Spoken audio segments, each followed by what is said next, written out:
We continue with the program as we move to Ghana. We'll be talking about the general elections, which is set to take place in December of this year. So we speak with Mr. Ernest Armah, who is the Director of Research and Content Development at Odekro. Hello, Mr. Ernest. Hello, Mercy. Thank you for being here with us. It's a pleasure, and good morning to you from Accra. Thank you, and good afternoon from here. So, the Ghana elections is set to take place in less than 2 months to elect the president and members of parliament. What do we know about the current situation in preparation for the elections? Right. So currently, the voters' register is a hot topic as there are concerns that the election management body, that is the Electoral Commission, is attempting to rig the elections for the governing party, the New Patriotic Party, and its presidential candidate. And this accusation is coming from the main opposition, the National Democratic Congress, that's the NDC. And because of that, they've mounted a series of challenges at the Electoral Commission. Notable amongst them now is the discrepancies that they have noticed in the voters' register, as well as illegal transfers and missing names. There has also been claims that the register contains the names of foreigners who don't live in the electoral areas they have identified. And so the Electoral Commission has since begun to address some of the concerns in the register. And while the opposition party, the NDC, has been calling for an independent forensic audit of the voters' register ahead of the election, the Electoral Commission is saying, hold on, we are still handling the issues, and we still have legal and administrative measures at our disposal that we can use to sort out the issues that you have highlighted. So we don't think we are at the point where a forensic audit will be needed. So hold on and allow us to do our work by correcting the errors that you have identified. And in addition to this, the Commission has also begun engagements with the various political parties to build consensus on the matter, and also towards building a credible voters register ahead of the December polls. All right. So we've talked about the major parties contesting for this election. And as far as we know, the Electoral Commission has declared 13 candidates, 13 candidates that will be running for the presidential election. These two leading parties, what are the major differences between them? Okay, that's a very good question, Mercy. Currently, it's very difficult to draw clear lines between the two major parties. Traditionally, the New Patriotic Party, NPP, leans center-right and is perceived to be pro-capitalist, while the National Democratic Congress is center-left and leans socialist. But if you look at their manifestos and the policies that they have introduced in recent times, you can, like looking at the NPP, for instance, and they are also known as the property-owning party. Now, the NPP is claiming bragging rights to the implementation of the free secondary education, a more socialist-leaning policy.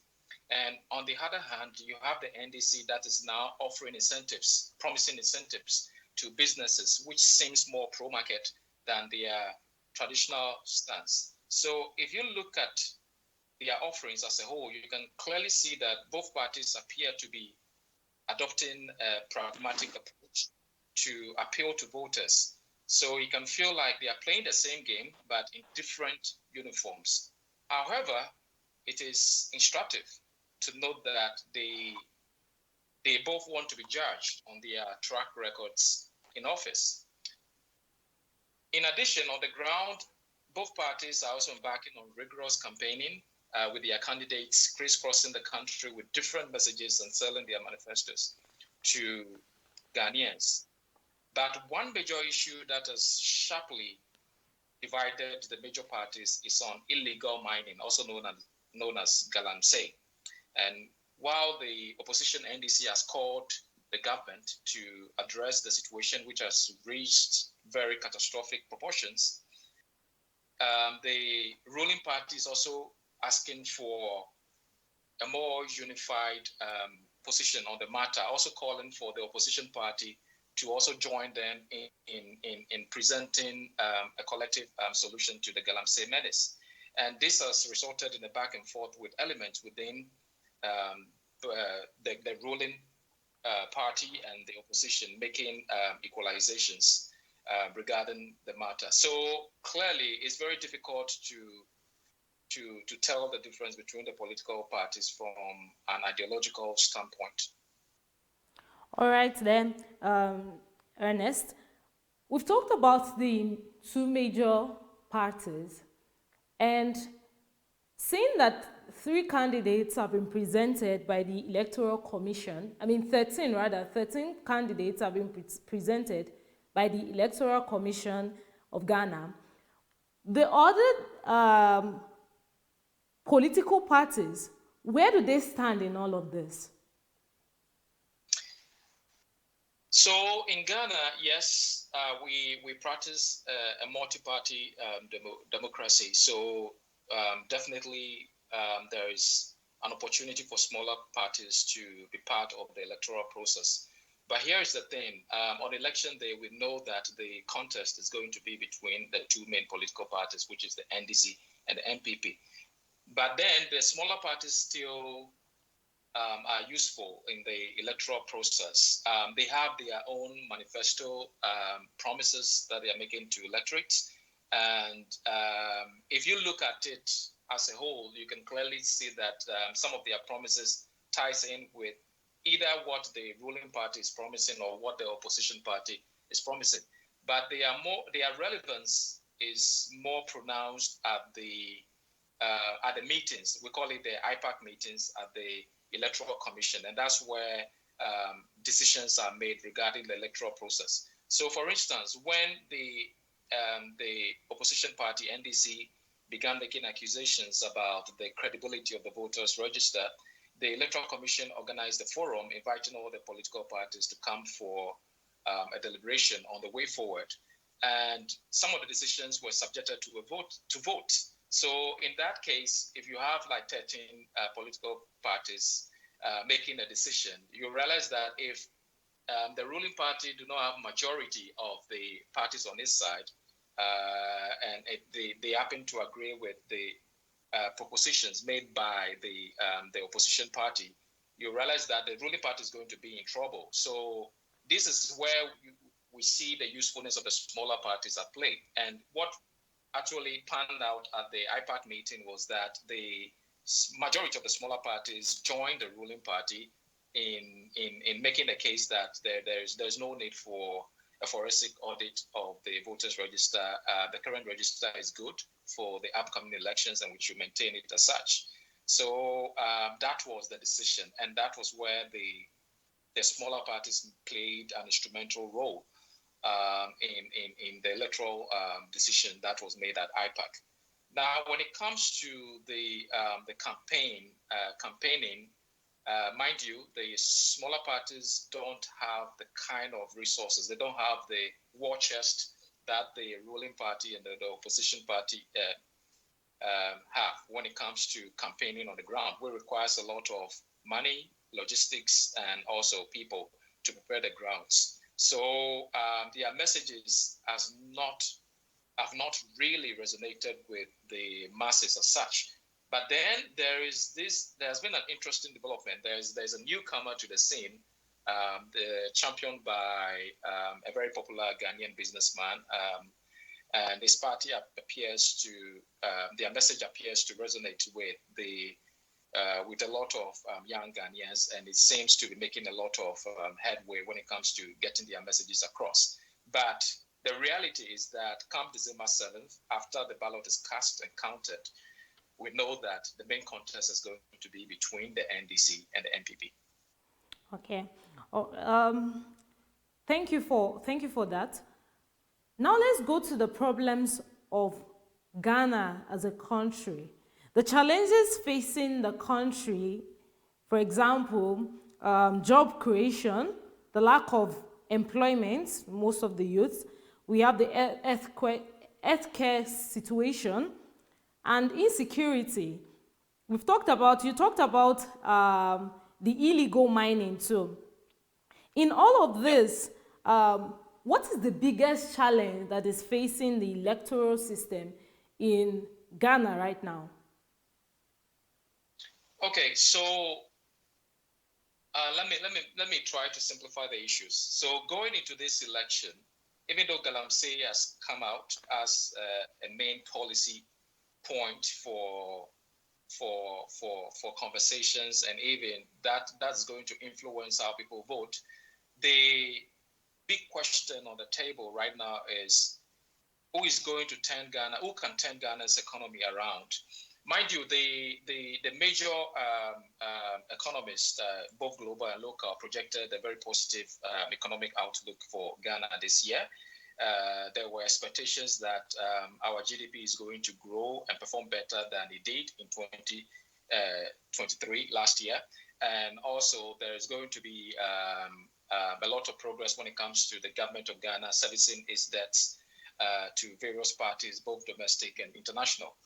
But like you rightly mentioned, unemployment is still ripe. You still have over 850,000 Ghanaians who are plunged into multidimensional poverty due to the harsh economic climate and also external forces. So these are really heavy issues that ought to be addressed, but it doesn't also look like something that can be addressed in the short term.